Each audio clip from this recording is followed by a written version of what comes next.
Each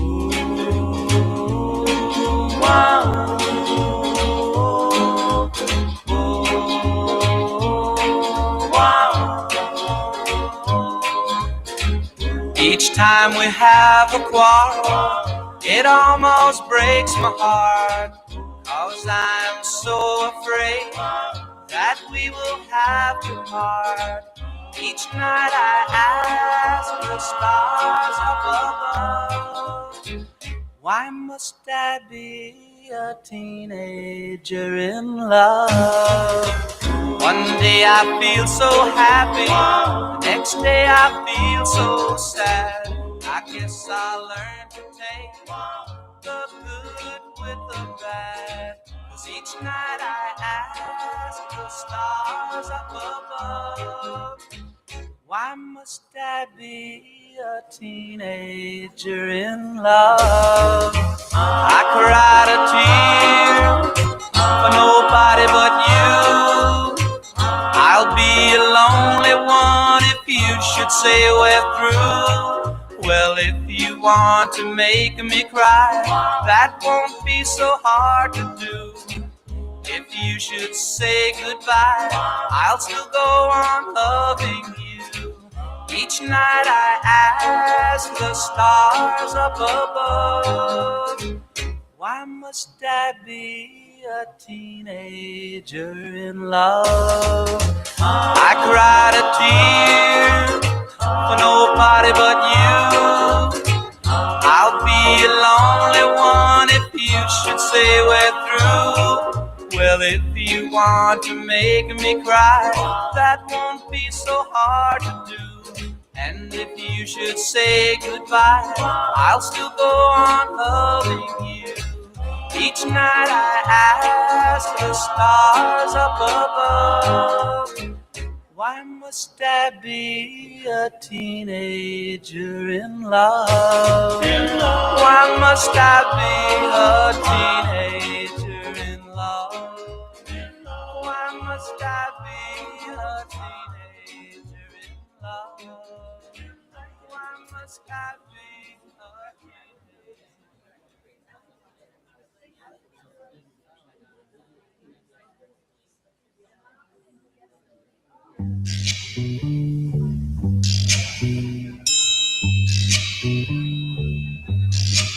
Oh, when the sun beats down and burns the tar up on the roof, and your shoes get so hot, you wish your tired feet were fireproof. Under the boardwalk, down by the sea, yeah. On a blanket with my baby, that's where I'll be. Under the boardwalk, out of the sun. Under the boardwalk, we'll be having some fun. Under the boardwalk, people walking above. Under the boardwalk, we'll be falling in love. Under the boardwalk, boardwalk. From the park you hear the happy sounds of a carousel. You can almost taste the hot dogs and French fries they sell. Under the boardwalk, down by the sea, yeah. On a blanket with my baby is where I'll be. Under the boardwalk, out of the sun. Under the boardwalk, we'll be having some fun. Under the boardwalk, people walking above. Under the boardwalk, we'll be falling in love. Under the boardwalk, boardwalk.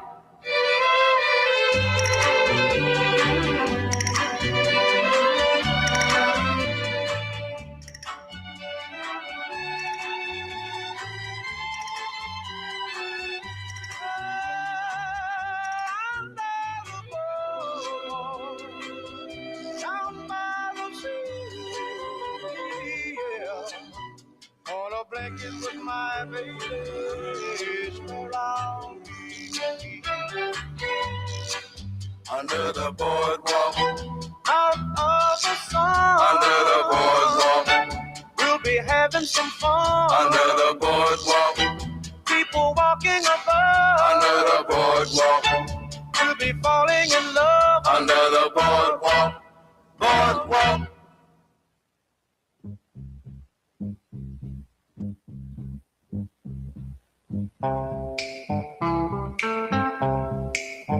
I've got sunshine on a cloudy day.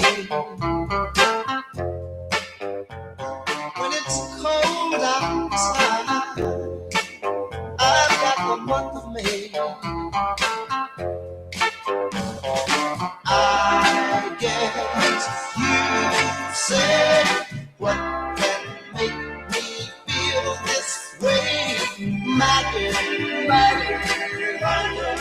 Talking about my girl, my girl. I've got so much honey, the bees into me. I've got a sweeter song than the birds in the trees. Well, I guess you say what can make me feel this way, my girl, my girl, my girl. Talking about my girl, my girl.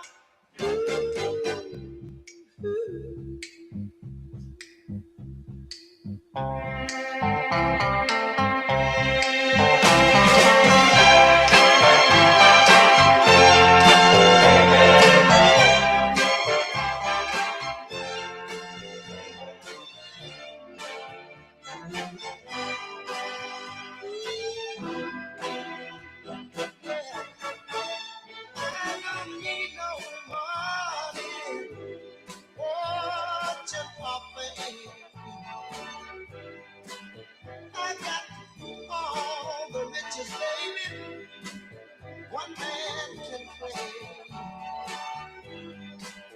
Well, I guess you say what can make me feel this way, my girl. Talking about my girl. I've got sunshine on a cloudy day with my girl. I've even got the month of May with my girl.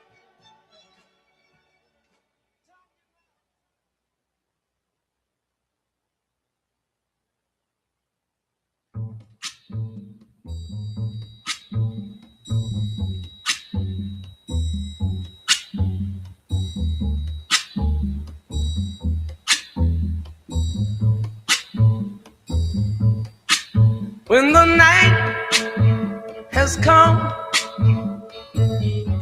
and the land is dark and the moon is the only light we'll see.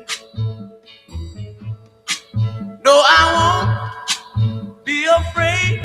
Oh, I won't be afraid. Just as long as you stand by me. So darling, darling, stand by me. Oh, stand by me. Oh, stand by me. Stand by me. If the sky that we look upon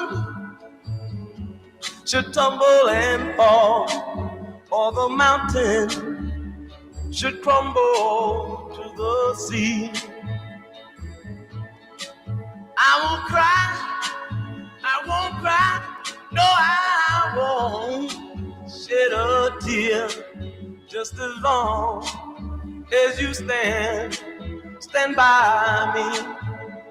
And darling, darling, stand by me. Oh, stand by me. Oh, stand now. Stand by me. Stand by me.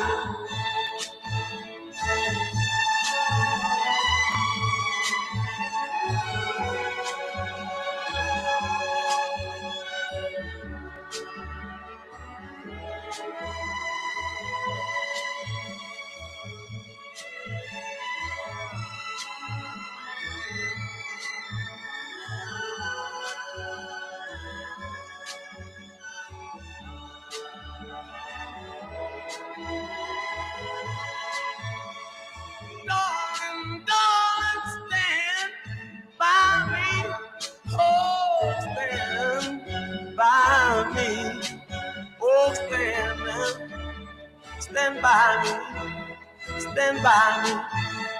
Whenever you're in trouble, won't you stand by me? Oh, stand by me. Whoa.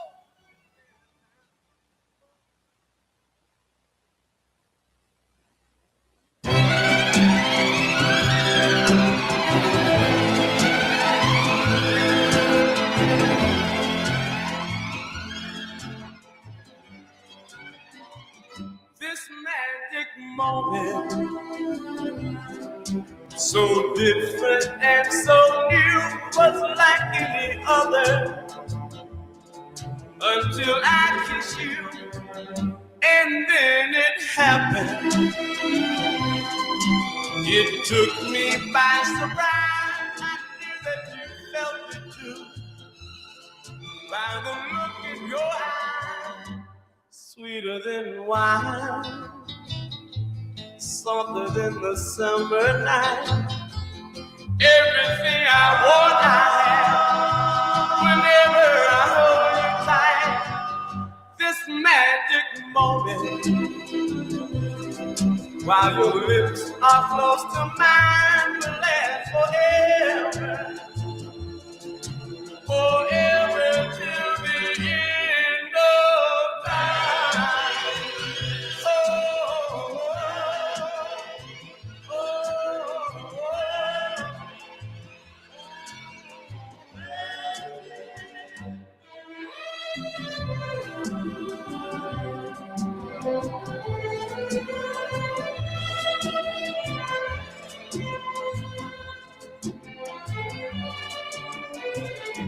Sweeter than wine, softer than the summer night. Everything I want, I have. Whenever I hold you tight, this magic moment, while your lips are close to mine, will last forever, forever till the end of time. Oh, oh, yeah,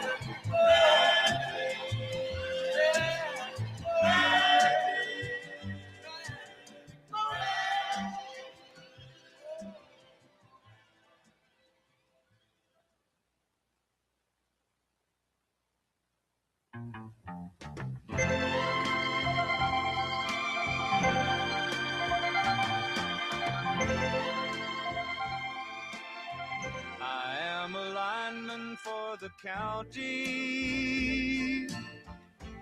and I drive the main road, searching in the sun for another overload. I hear you singing in the wire, I can hear you through the whine, and the Wichita lineman is still on the line.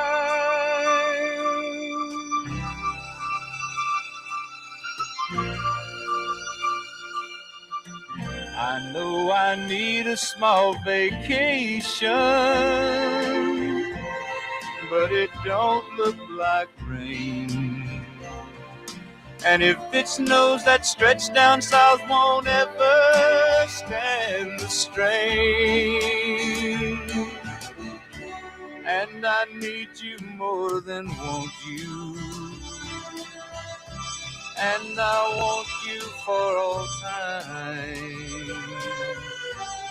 And the Wichita lineman is still on the line.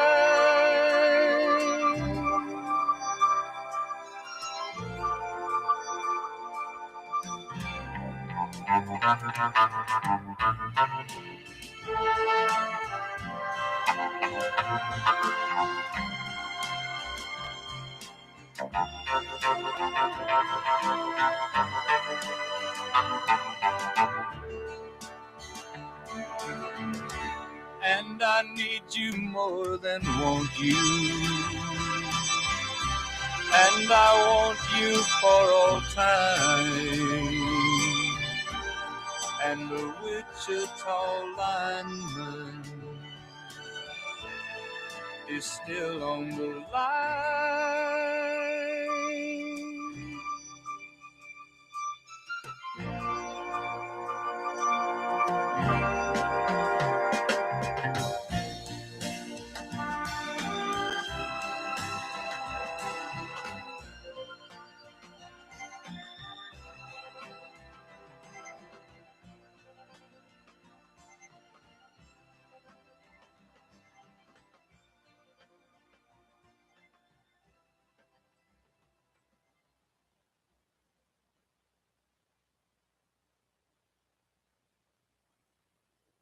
Darling, you send me. I know you send me. Darling, you send me. Honest you do, honest you do, honest you do. Whoa, you thrill me. I know you thrill me. Darling, you thrill me. Honest you do. At first I thought it was infatuation, but ooh, it's lasted so long.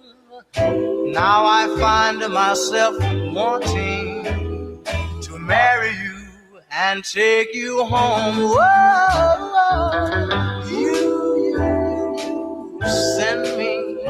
I know you send me. I know you send me.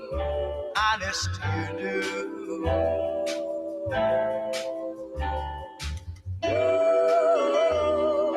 Whoa, whenever I'm with you, I know when I'm near you.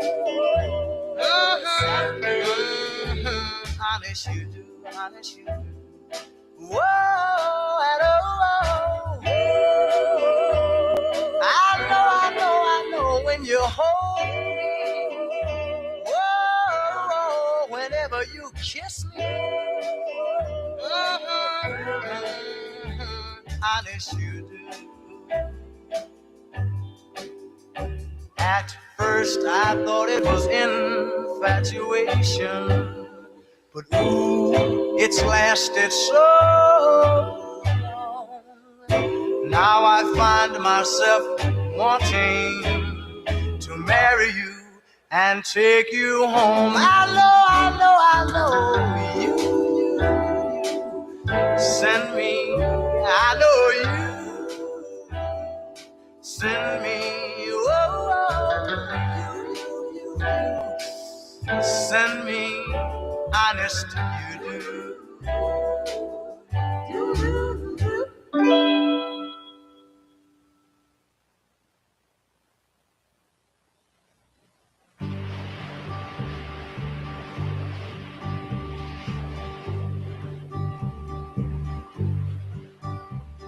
Sitting in the morning sun, I'll be sitting when the evening comes,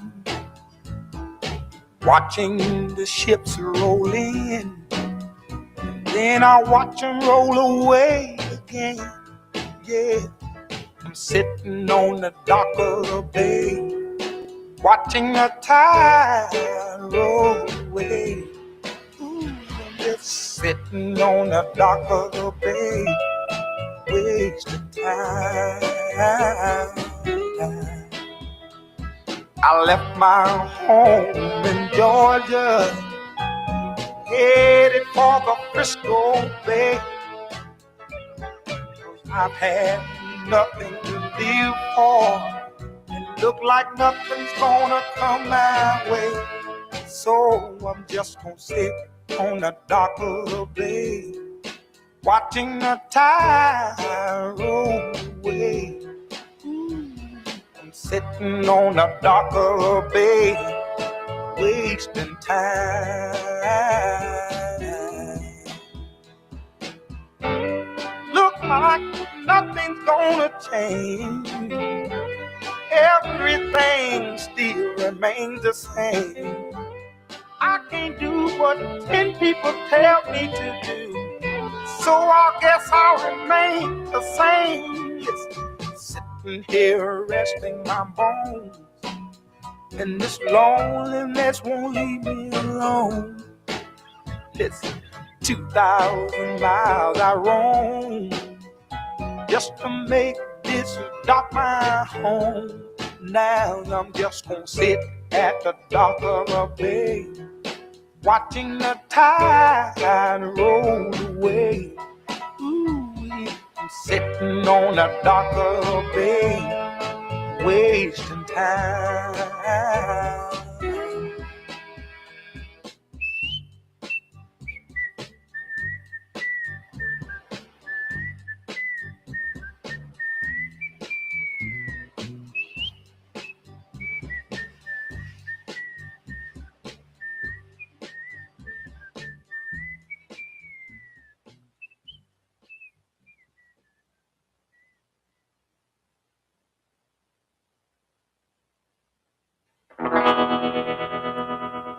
Dream, dream, dream, dream, dream.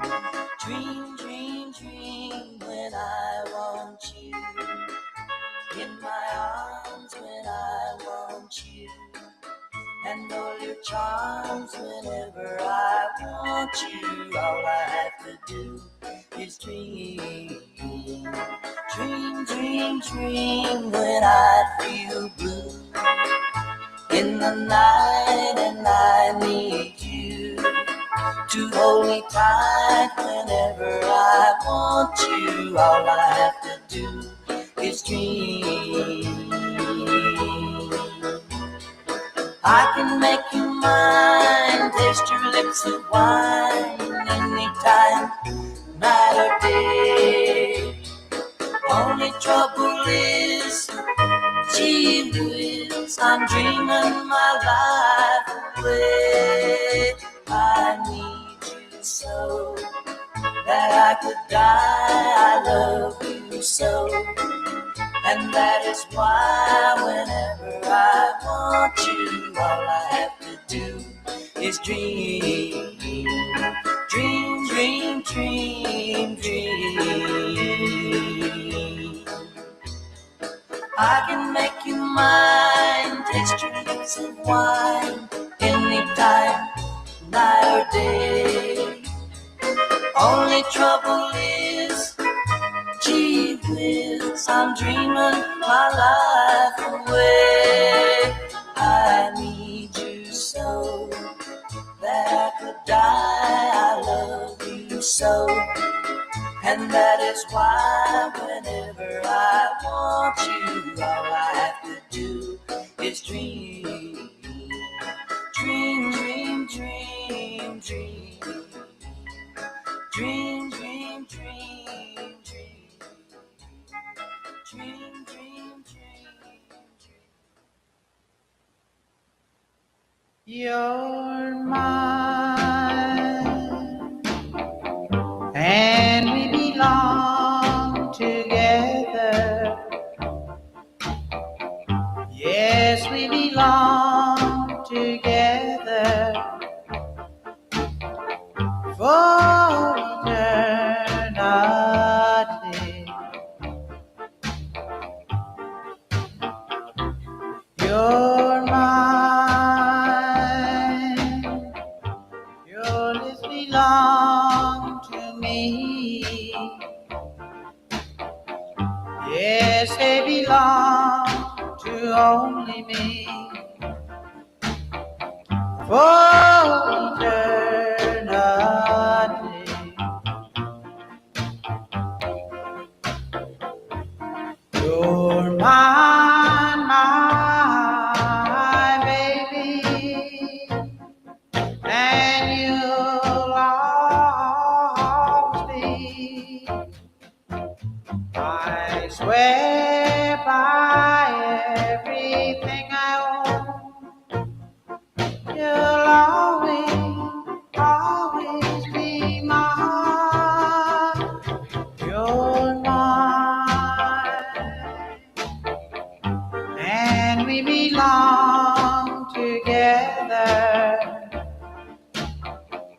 Yes, we belong together for eternity.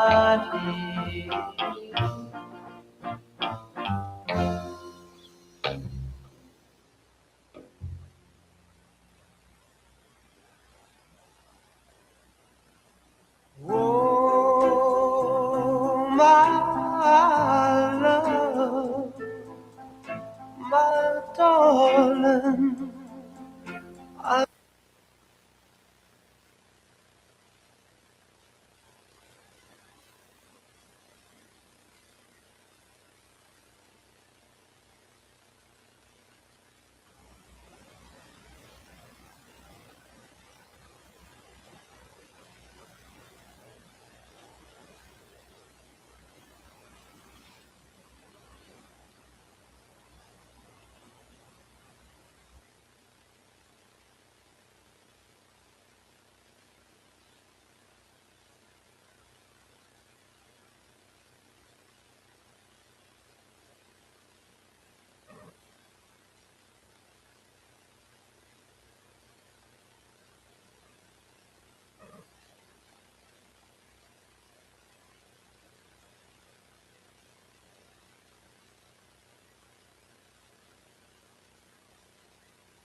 Military, active duty, retired, stand and render the proper salute.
You may be seated.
On behalf of the President of the United States Army, and the grateful nation, please accept this flag as a symbol of our appreciation for your loved one's honorable and faithful service.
I'm so sorry. Hard part about having so many friends and family so remote, it's hard to get everybody together. And I was asked to pull together some words. I got a lot of words and a lot of Bowisms captured. So Sophie, my lovely assistant and lovely niece.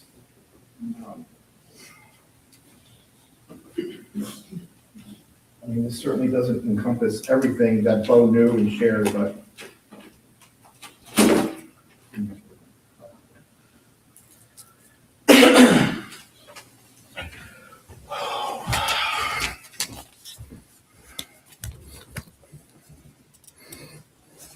so for those that don't know, first off, can you all hear me okay?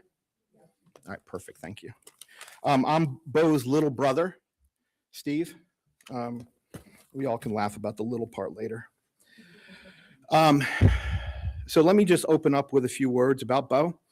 Bo was a devoted family man, a decorated combat veteran, master craftsman, a great friend, a great brother, and a proud Ukrainian American whose life defined by service, integrity, and an unshakable work ethic. From surviving Vietnam to building his American dream, Bo lived with courage, humor, and purpose. Always early and never idle, he leaves behind a legacy of love, resilience, and a quiet heroism that will endure in all that knew him. Over the past few days, I had the opportunity to connect with a lot of friends and family and had the privilege of learning so many aspects of Bo. Sharing Bo's experiences, and Da Vinci, Socrates, Plato, Edison, Confucius had nothing on Bo. They were amateurs. Bo shared wisdom through his simple and obvious truths, Bo truisms, as we call them. And he demonstrated that daily throughout his life, and anyone lucky to cross his path. So this is my attempt to encapsulate some of the things I heard over the last couple of days, but it's like a rushing river of feedback and thoughts. So I hope I do some of this justice. Sophie, if you want to rip the first one off. Oh, I'm sorry. I thought this wasn't going to go as well. So the first one, in case anyone's kind of booing us. So let's do Bo's truisms. So let's rip off and let's do number 10. And this is actually a quote from Bo. Life is simple, but make it more better. A good example of this truism, we took a road trip up to New York, him and I, driving all night. And we stopped for subs, and I look over at Bo, and he's draped in a bath towel, like draped and eating. And I'm like, Bo, that's kind of weird. And he goes, no, but it's great. It's great. You got to understand, it's great. Well, we arrived with mayonnaise, mustard, and stuff all over my shirt, and Bo was clean as a whistle. And I think on the drive up, my family can attest, I do now have a driving eating towel. It was funny. I shared the story, I think, with Michael, and Michael said, yeah, he told me the same thing. I caught him eating over the sink one day. He's like, why dirty a plate? I could just eat over the sink. Make it more better. My brother Russell and his wife, Diane, had said that GPKW. I'm like, what's that? She goes, every time we leave, Bo told us, glasses, phone, keys, wallet. Every time you're out the door. And you never forget them. Again, make it more better. And it's funny, Christine, his sister-in-law, they would talk about life and politics, sitting at the breakfast bar and talking, but somehow Bo always guided it back to rigging and leverage. I mean, whatever the topic. Various sticks, hooks, and makeshift gadgets littered Bo's house. I mean, I remember a stick with a little hook on it, and he would sit there and just do the umbrella just so that the sun would shine on him. And he took a lot of glee in that. So the next truism, never lose your childlike wonder. Bo shared with me, and you got to remember, he's an adult with 2 kids, Michael, Chrissy, that he would wake up at 2 a.m. on Christmas morning and take a razor blade and open up all his gifts to see what he got. He just couldn't wait. Kathy just bought great gifts for the kids. And that morning, as he's opened up gifts, he would be like, chainsaw. And everybody, you know, he would be like Babe Ruth pointing out where his pitch was. Mary recalled one birthday, again, childlike wonder, that they had gotten him a Carvel cake, and he stood and he looked in awe, and everybody's like, wow, he's really touched. I was like, Bo, you know, happy birthday. This is great. He goes, I just can't believe you found a cake that had my name on it. True story. Next one, please. So I got some coaching from my wife on this, so I hope this hits home. PTSD turned casual into tactical. I think this is all really from Michael. Michael shared several things. He said in diners, Bo would often choose his seat, no one behind him, clear sight lines, and an exit plan. And Michael thought that was the coolest thing. On walks, Bo wanted to know who was on point. If people were running late, Bo would bark, Diddy Mao, which is Vietnamese slang for hurry up. So endearing to Michael, maybe a little bit PTSD with Bo, but again, it was all in great humor. Bo was always very funny. Next one, Sophie, please. Be one with nature. This one came from Russell. He swears that when they were younger, Bo could hypnotize chickens. I'm going to tell you, for obvious reasons, I didn't pursue this story. Bo taught Michael how to catch frogs with felt, a balloon, and a fishing pole. Felt. And he caught a frog. Dr. Bo Little leftovers were never, ever wasted.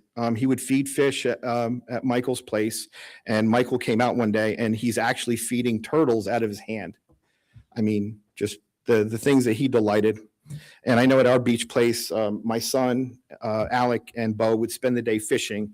And I mean, Bo would come out of there with catching crabs, stingrays, and even caught a clam one time on a hook. I don't know how he did it, but there are pictures, and that's actually true. And the funniest thing was that his granddaughter, Isabella, I think she would catch on average of 5 fish for every one he caught, but Such good times, so many memories. Next one, Sophie, please. This is actually Latin. Carpe diem caffeinatus.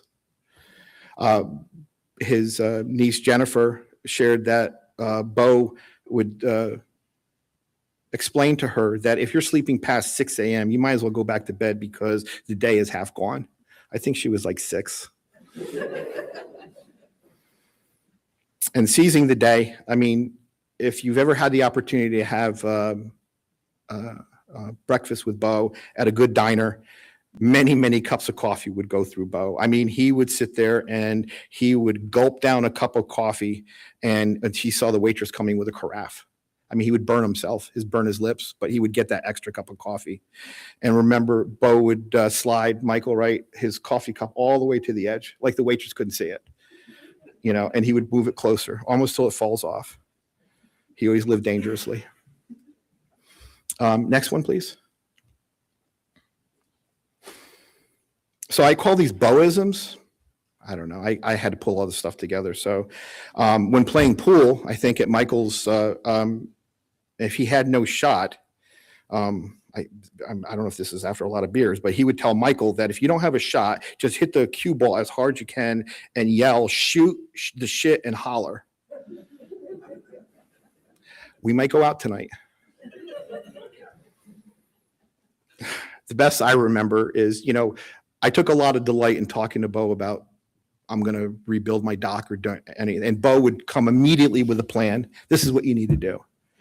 And it was funny. He would sit there and he would outline the whole thing. And he'd be like, yeah, and absolutely. We could take the boards down and everything. And we would do it.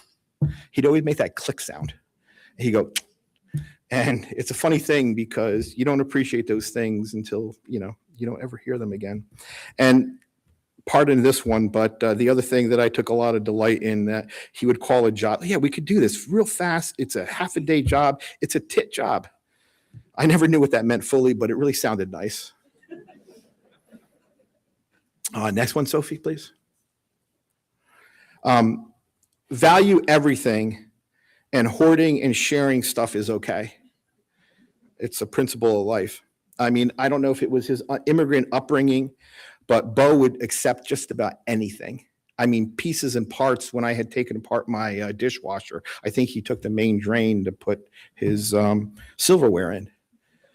I mean, and I remember working with Dean. We were cleaning out the shed, and we got to get things cleaned up. I mean, he had stuff, and there was a whole bucket of broken fishing poles. And Dean is, because you're tripping over him, and Dean is imploring Bo, we just get rid of it, you know? And I'm sitting, I said, you know, Dean's absolutely right. And Bo was adamant. He goes, no, these are good fishing poles. Someone can use them.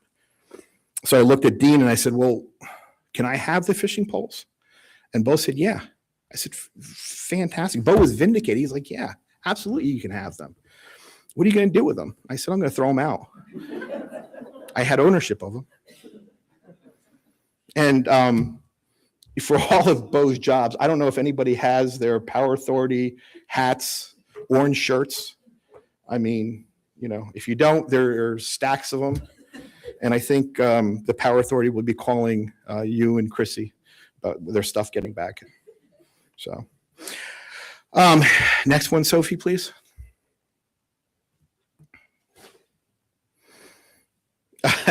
You know, the towel on the shirt, and Bo was the coolest person in the room always. I mean, in his younger days with the flat top, if you saw some of the pictures and everything, but you know, he would be comfortable on anyone. I remember one weekend, Alec was down with his ECU friends, and there were 8 of them, and beer pong and all the fun stuff. And then all the way at the end is this little old guy with a gray beard, and he's doing this in the big picture. And he was just one of the cool guys. Now, what bachelor pad doesn't come with a hot tub? Well, he went to Harbor Freight and bought a 3-foot horse trough, and he put a little spigot on it, and he would pour hot water in there, sitting there.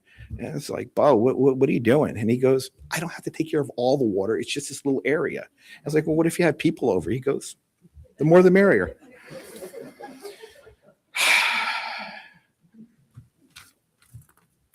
And Bo always loved a free shirt. I mean, my God, free shirt, free hats. If we would go anywhere, if we would go to a home show, I mean, he would have armfuls.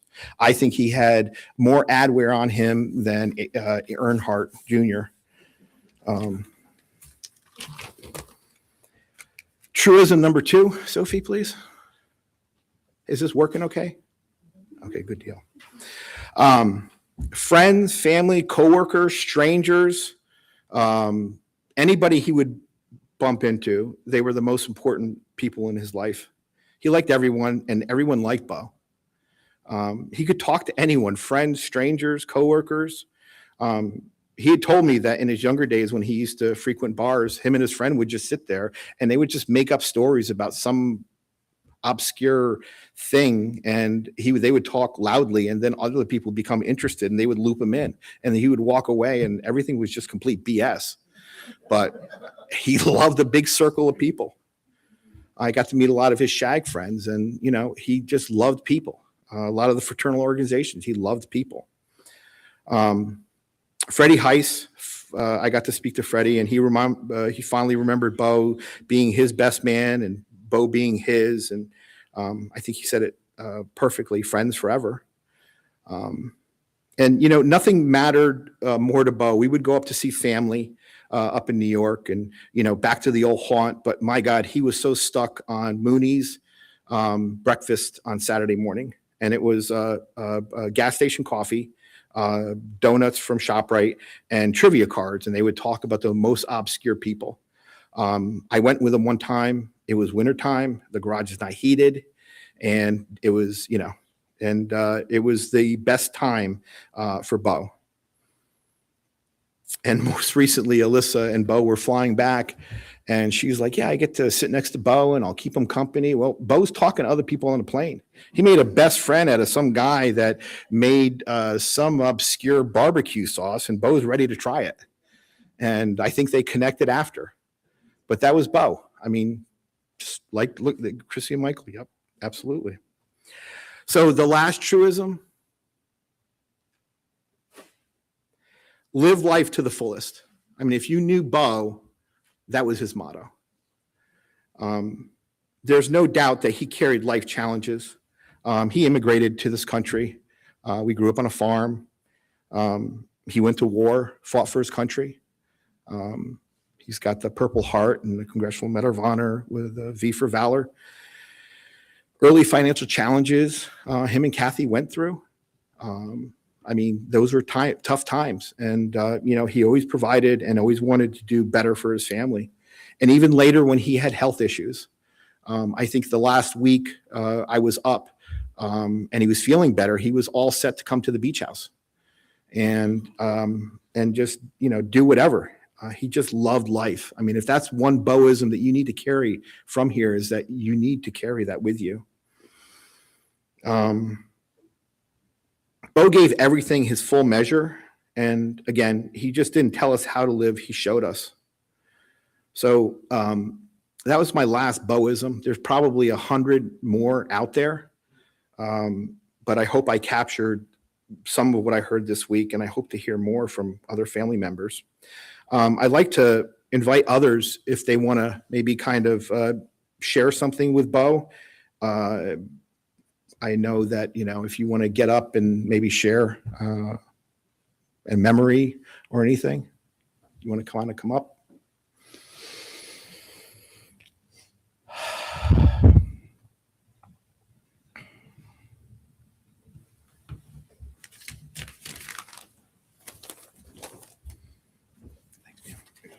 Okay.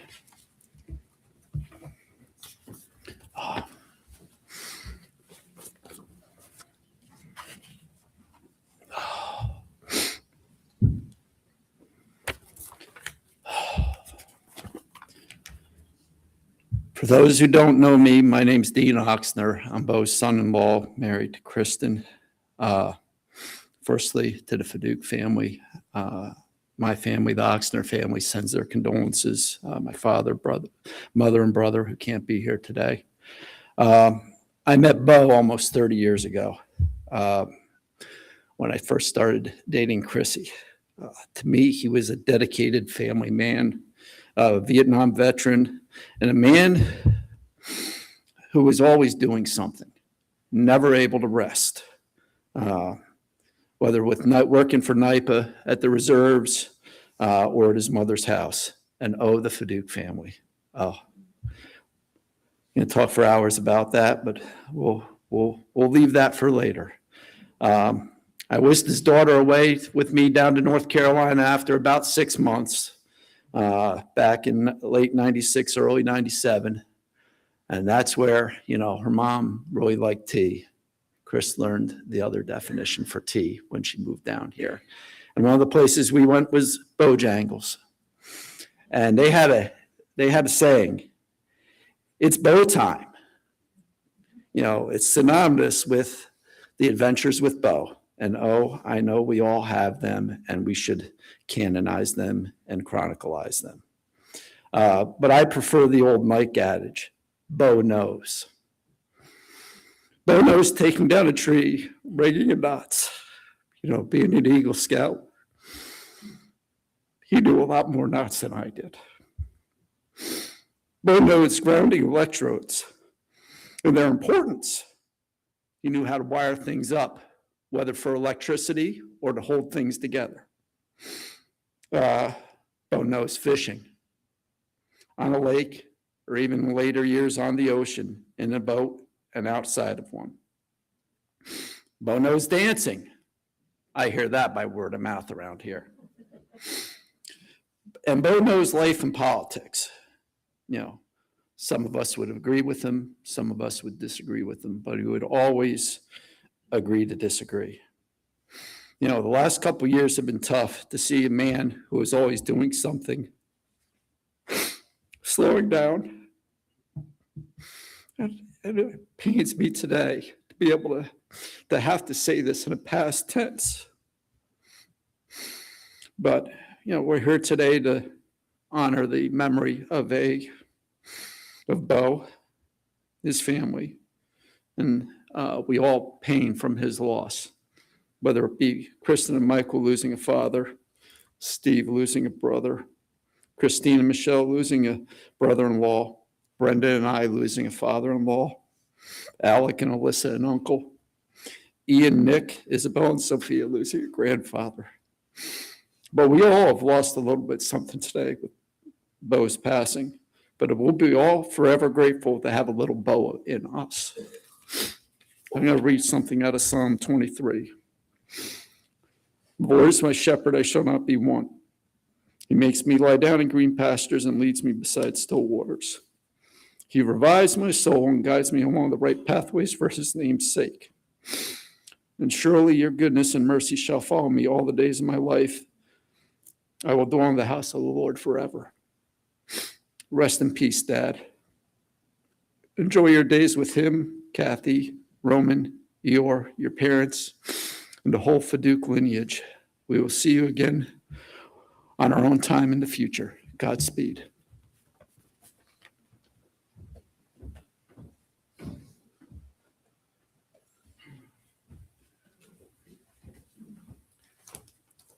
So is there anyone else that would like to share a memory or anything about Bo? I know it's been very hard. The military honors really choked me up. So.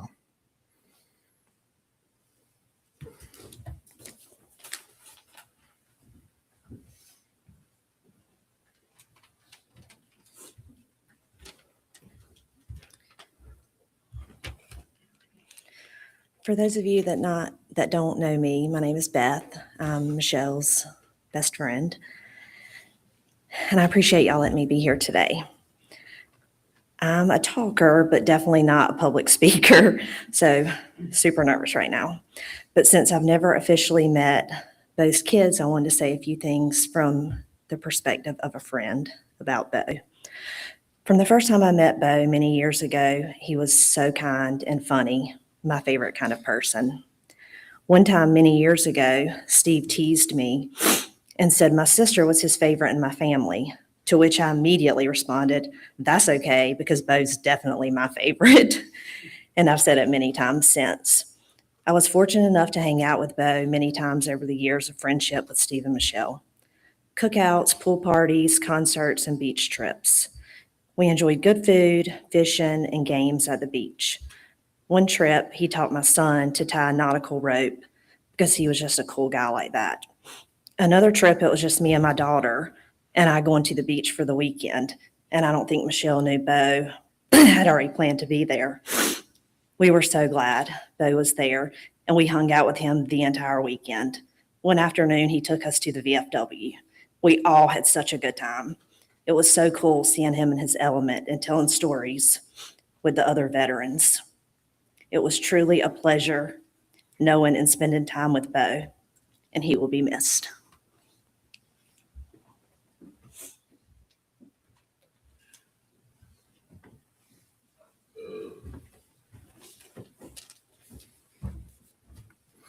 So is there anybody else who wants to share? I mean, we all grieve differently. It's fine.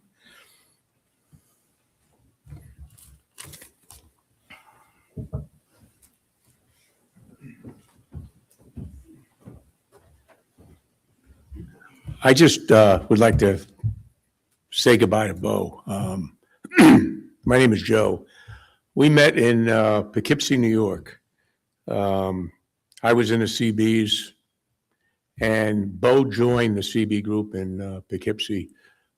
Turns out we both had something in common. We both were drafted in the 60s in the Army, did a tour in Vietnam, and so we took to each other right away. We kept in touch over the years. I retired I retired in New York and moved to Florida for 20 years. And we kept in touch.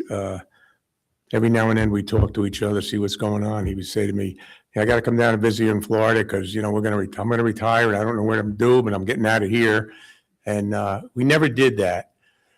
And about 4 years ago, we left Florida after 20 years and moved to Rock Hill, South Carolina. I don't know why, but we did. And one day I was up in the Charlotte VA, and I was getting ready to see the doctor. And I walked through the door. It was my turn. They said they called my name. So I go to walk through the door, and I hear the woman up front say, "They always ask you, what is your last name and your last four of your social so that they can check you in?" And I heard Fediuk, and I went, "Boy, what are the chances of that?" I walked in. I didn't turn around because I had to go into my appointment. So when I got home that day, I just happened to go on Facebook, and I said, "Let me just see if I can find him." And sure enough, he popped up. So I sent him a message, and I said, "Bo, it's Joe." And I said, we lost contact, but were you at the VA yesterday?" And he said, "Yeah, I was."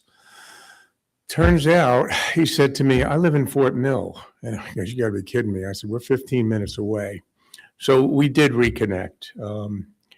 He had me join the American Legion. We used to love to go over there and have a beer and a sandwich in the afternoon. Took him fishing. He loved to fish. He took me into the muddy waters of Lake Wiley to catch catfish, which we didn't do, but we had a good lunch together, and we used to hang out. But I have a quick story that I have to tell you. I always remember. It was so funny. So when we were in the CBs, we got orders to go to Camp Shelby, I think it was Mississippi, to train with the Marines, actually, I think it was. Jungle warfare, right? Excuse me? Was that jungle warfare training? The what? Was that jungle warfare training? I think it was, yeah. I remember the story. Yeah. So anyway, we get down there, and he was very upset because one of the guys had a real bad excuse in the out that was with our outfit. He worked for sanitation in New York City, this guy. And Bo was really mad because he got out of going. Nobody wanted to go there. He got out of going. So we get down to Mississippi, and when we're out in this field doing maneuvers or whatever, and Bo says, "We got to take a picture and we got to send it back to Vinny." He said, and we have to do this. And I said, "Well, what do you want to do?" "I want everybody to line up and drop their drawers and moon them." So sure enough, we're all in the middle of the field, and we all drop our drawers and take a picture of us mooning, and we sent it to this guy. And after that, Bo was happy. He just said, "Now I feel much better." He says, I'm so glad. But my condolences to the family. He always talked about his family and his and his daughter's great beans that she used to make for the Shag Club all the time, which she tried to get me to go, but I'm not a dancer, so I have 2 left feet. But anyway, my condolences to them. And I just want to officially say goodbye to him. He was a great guy. I'm glad I got to know him. I wish I would have hung out with him a little more. We had an incident last year, and Bo knew about this incident, and he kind of just let me go and do my thing to handle that. And we didn't get together as much as we used to, and I'm sorry about that. I wish I would have, because he was a great guy. And that's it. Goodbye, Bo.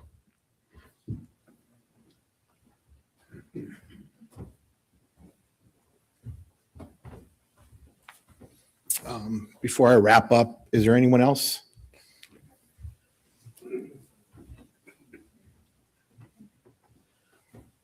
So the story you just told, Joe, about the jungle warfare training reminded me of another story that I heard from my dad back then. So apparently when he went to the jungle warfare training, it's supposed to be really, really tough. And my dad was having a great time. And he came back and he told me how much fun he had. And I believe he gained weight when he was there.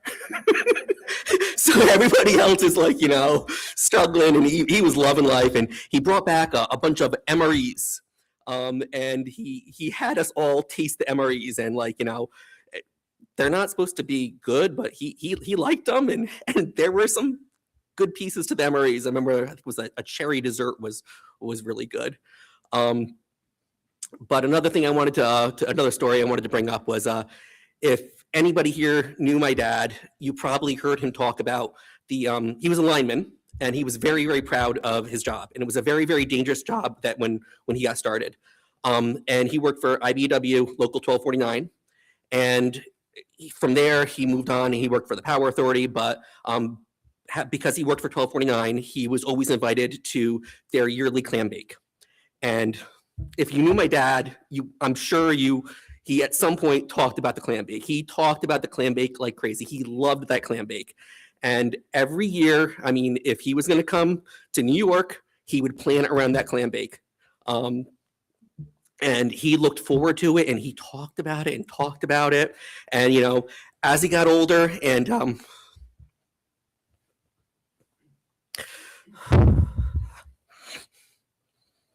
with the oxygen and everything, it became harder for him to come, but he still came. And this most recent year, my Uncle Steve and I and Brenda and Ian, we all accompanied my dad to the clam bake. And because of the oxygen thing, we had to really prepare for it. So, he was going through the tanks pretty quickly. So we loaded the back of my truck up with tons of tanks, and, to make sure he had oxygen for every second that he was there. And it was a lot to do to get all prepared and to drive there. And we got there to that parking lot. We parked the truck, and we're getting out, and they have a golf cart that brings you into the clam bake. And go to the back of the truck. We're pulling all the tanks out, getting all the equipment out to make sure my dad has a nice, safe time there at the clam bake. And we turn around and look, my dad is gone. He hopped on a golf cart, and he was already in the clam bake. He left the rest of us in the parking lot. And, sure enough, we got in there, and he had another great time at the clam bake. All you can eat clams, all you can eat beer, all you can drink beer. He just really loved that event. Thank you.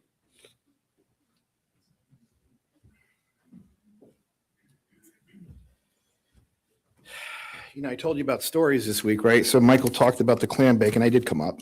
Bo was like, Steve, you got to come. 75-inch TVs, Milwaukee drills. You're walking out with a bunch of stuff. I was like, oh, fantastic. I'm peeling off, buying $150 of tickets, and never got a number call. I don't think I was in the same realm of numbers that they were calling. And I turned to Bo, and I'm like, Bo, this is bullshit. I haven't won a thing. And he goes, well, you're a loser. So you can write that down as another Bo truism. If you don't win, you're a loser. But very nice. Is there anyone else that wants to share a story or has anything else to share? I don't want to wrap this up, but we can certainly keep the Bo conversations going. There's going to be, I think Joy's going to share about the repast we're going to have and all that stuff.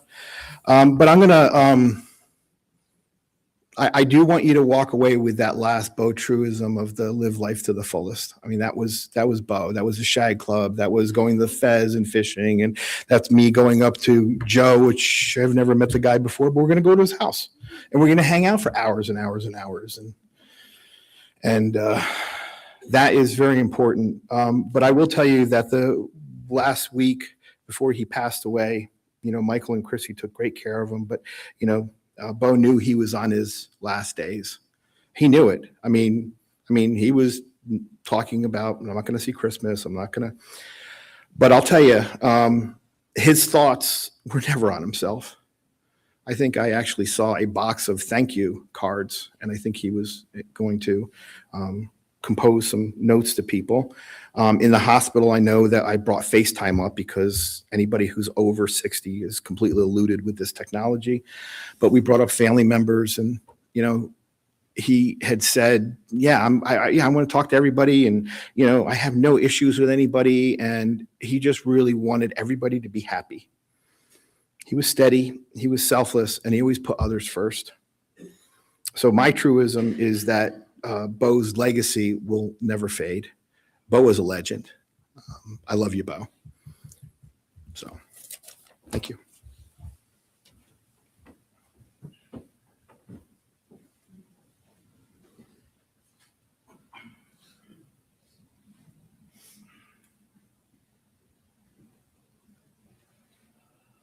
This concludes the service for Bo, your celebration of life. The family invites everyone here to join them at the local VFW post off of Harris Road, starting at 2:30. Thank you all for coming.